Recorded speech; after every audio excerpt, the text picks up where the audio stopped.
Third question ആണ്. ഈ gulab jam contain sugar syrup up to about 30% of its volume. ഒരു ഗുലാബ് ജാമിനകത്ത് അതിൻ്റെ വോളിയത്തിൻ്റെ 30% ഷുഗർ സിറപ്പാണ്. അങ്ങനെയാണെങ്കിൽ നമ്മൾ കണ്ടുപിടിക്കേണ്ടത് 45 ഗുലാബ് ജാമിൻ്റെ അകത്ത് എത്രത്തോളം ഷുഗർ സിറപ്പ് ഉണ്ടെന്ന് കണ്ടുപിടിക്കണം. അതുമല്ല, അതിനകത്ത് ഗുലാബ് ജാമിൻ്റെ ഷേപ്പ് നമുക്ക് പറഞ്ഞേക്കുന്നത് ഒരു സിലിണ്ടർ ഷേപ്പാണ്. അതിൻ്റെ എൻസിൽ ഹെമിസ്ഫിയർ ജോയിൻ ചെയ്ത് വെച്ചേക്കുന്ന കണക്കത്തെ ഷേപ്പാണ്. അതിൻ്റെ ടോട്ടൽ ലെങ്ത് എന്ന് പറയുന്നത് 5 സെൻറ്റിമീറ്റർ ആണ്. ഡയമീറ്റർ 2.8 സെൻറ്റിമീറ്റർ ആണ്. നോക്കിക്കേ, ഇതായിരിക്കും ഒരു ഗുലാബ് ജാമിൻ്റെ ഷേപ്പ്. ടോട്ടൽ 5 സെൻറ്റിമീറ്റർ ആണ്. അതിൻ്റെ ഡയമീറ്റർ 2.8 ആണെങ്കിൽ റേഡിയസ് എന്തായിരിക്കും? അതിൻ്റെ പകുതിയായിരിക്കും, അതായത് 1.4 സെൻറ്റിമീറ്റർ ആണ്. ഇവിടെയും 1.4 ആണ്. അങ്ങനെയാണെങ്കിൽ നോക്കിക്കേ, ഈ സിലിണ്ടറിൻ്റെ ഹൈറ്റ് എന്ത് കിട്ടും? ഇവിടെ 1.4, ഇവിടെ 1.4, ടോട്ടൽ 5. അതായത് 5ൽ നിന്ന് 1.4ഉം 1.4ഉം കൂടെ കൂട്ടുമ്പം 2.8 കിട്ടും. ആ 2.8 5ൽ നിന്ന് കുറയ്ക്കുമ്പോഴായിരിക്കും നമുക്ക് എന്ത് കിട്ടുന്നത്? ആ സിലിണ്ടറിൻ്റെ ഹൈറ്റ് കിട്ടുന്നത്. അതായത് നമുക്ക് സിലിണ്ടറിൻ്റെ ഹൈറ്റ് 2.2 സെൻറ്റിമീറ്റർ കിട്ടും. ഓക്കെ, നോക്കിക്കേ, ഇനി റേഡിയസ് ഓഫ് എന്തിൻ്റെയൊക്കെയാണ് പറയേണ്ടത്? Radius of cylinder and hemisphere എത്രയാണ്?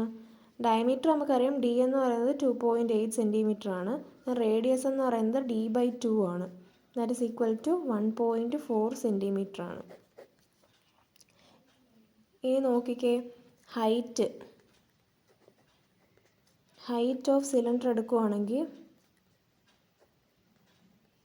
ടോട്ടൽ 5 ആണ്. അതിൽ നിന്ന് ഈ 1.4ഉം 1.4ഉം കൂട്ടുമ്പോൾ 2.2 കിട്ടും. അതായത് 5 മൈനസ് 2.4 അല്ല, 2.8 ആണ്. അതാണ്ട് 1.4 പ്ലസ് 1.4 2.8 ആണ്.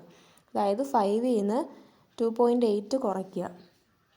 അന്നേരം നമുക്ക് എന്ത് കിട്ടും? 2.2 കിട്ടും centimetre.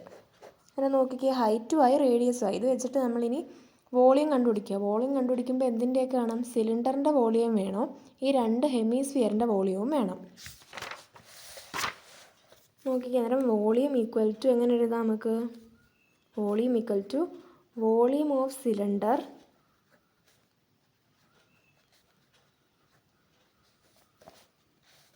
Plus volume of 2 hemisphere.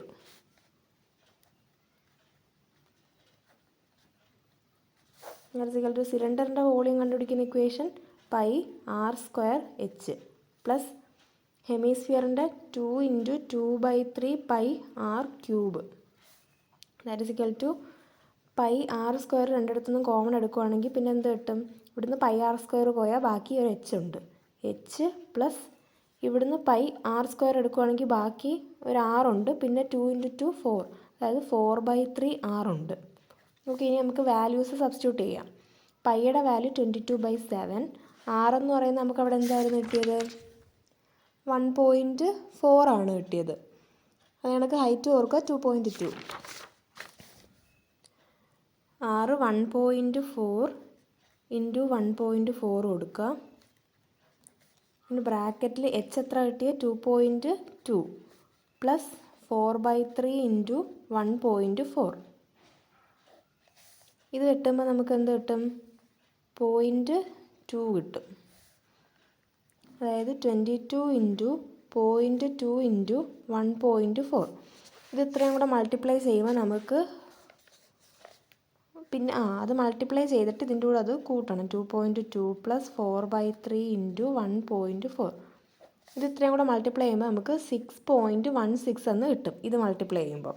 Okay, അത് കഴിഞ്ഞ് 2 × 2 പ്ലസ് 4 × 1/3 ചെയ്യുമ്പോൾ 1.82 എന്ന് കിട്ടും. അത് ഞാൻ ഇവിടെ നേരത്തെ ചെയ്ത് വെച്ചിട്ടുണ്ടായിരുന്നു. 1.82 എന്ന് കിട്ടും. ഓക്കെ, അന്നേരം 6.16 × നോക്കിക്കേ, 1.82ഉം 2.2ഉം കൂടെ കൂട്ടണം. 0 1 2 3 4, അങ്ങനെ 4.02 എന്ന് കിട്ടും.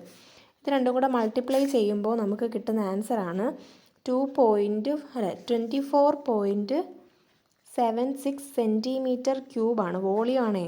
അങ്ങനെയാണെങ്കിൽ ഇത് കിട്ടിയത് എന്തിൻ്റെയാ? ഒരു ഗുലാബ് ജാമിൻ്റെ വോളിയം. എന്താണ്? വോളിയം ഓഫ് 1 ഗുലാബ് ജാം, അതെഴുതുക. ഓക്കെ, പിന്നെ നമുക്ക് എന്തോ വേണ്ടുന്നത്? വോളിയം ഓഫ് എത്ര ഗുലാബ് ജാമിൻ്റെയാണ്? Volume of 45. Volume of 45 gulab jam എന്ന് പറയുന്നത് എത്ര ആയിരിക്കും? 45 ഇൻറ്റു എന്ത് ചെയ്യണം? ഇത് 24.76. പിന്നെന്താണ്? ഒരെണ്ണത്തിൻ്റെ 30% ഷുഗർ സിറപ്പാണ്. അന്നേരം ഈ 45ൻ്റെ എന്തെടുക്കണം? 30%, 30/100 ചെയ്യുക. അന്നേരം 0 2 ക്യാൻസലായി. പിന്നെ ഈ 4ഉം ഈ 10ഉം 45ഉം കൂടെ ക്യാൻസൽ ചെയ്യുമ്പോൾ ഇവിടെ 9ഉം ഇവിടെ 2ഉം കിട്ടും. ബാക്കിയെല്ലാം മൾട്ടിപ്ലൈ ചെയ്തൊക്കെ എടുക്കുമ്പോൾ നമുക്ക് കിട്ടുന്ന ആൻസർ എന്ന് പറയുന്നത് 334.26 സെൻറ്റിമീറ്റർ ക്യൂബാണ്. ഓക്കെ, ഇതാണ് നമ്മളുടെ ആൻസർ.